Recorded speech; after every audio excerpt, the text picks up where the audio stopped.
sikap dariku manja sekali.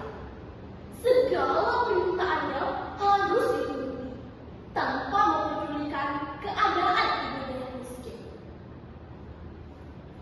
Pada suatu hari, ibunya mengajak Nani untuk pergi ke pasar yang dekat dengan desa.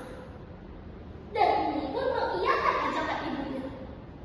Namun, dengan satu syarat, ibunya harus berjalan di belakangnya karena ia malu memiliki ibu yang sudah tua. Mendengar hal itu, ibunya merasa sedih. Tetapi ia tetap menuruti permintaan anaknya. Dan dia berjalan mereka dengan memakai pakaian bagus. Sesampainya mereka di desa, orang-orang desa begitu terpesona melihat kecantikan Nani, terutama para pemuda desa. Namun, saat melihat orang yang berjalan di belakangnya, sungguh berbeda. Hal itu pun membuat orang bertanya. Lalu, seorang pemuda pun mendekat dan bertanya kepada Nani. Hai Giri cantik, apakah orang yang berjalan di belakang ibumu? Namun, apa jawaban dari Nani? Tidak, dia adalah pembantuku. Jawab dari aku. Mendengar jawaban dari putrinya, si ibu pun merasa sedih. Tetapi ia tetap sabar. Tak seberapa jauh, seorang pemuda lain yang mendekat dan bertanya hal serupa kepada Nani. Dan jawaban Nani pun tetap sama, bahwa orang yang berjalan di belakangnya hanyalah pembantunya.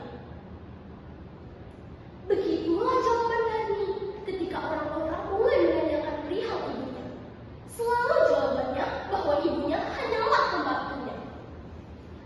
Mendengar jawaban putrinya yang berharap jika ditanya orang, si ibu masih dapat menahan diri. Namun, setelah didengarnya berulang-ulang kali jawaban yang sama dan amat menyakitkan hati, akhirnya si ibu memberanikan diri untuk menegur putrinya.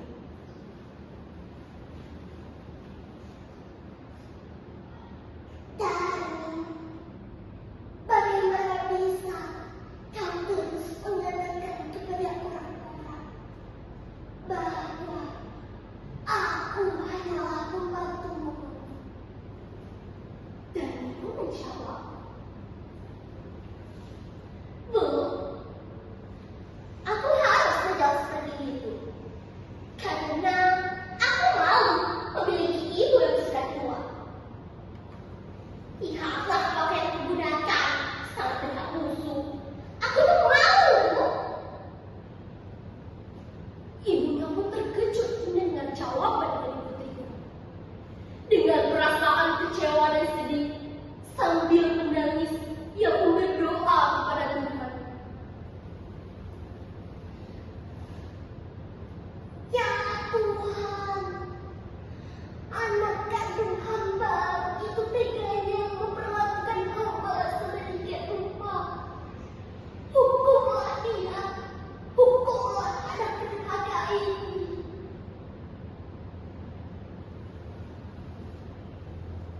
Perlahan-lahan, langit yang cerah mendadak gelap gulita. Petir menyambar di mana-mana. Tubuh Nani pun berubah menjadi batu. Tunggu, kenapa? Kenapa tidak bisa digerakkan? Ibu, tolong aku dengan gerakan ini. Ibu. Dan terus meminta ampun kepada ibunya. Namun sayang, semua telah terlambat. Seluruh tubuh Nani kini telah menjadi batu.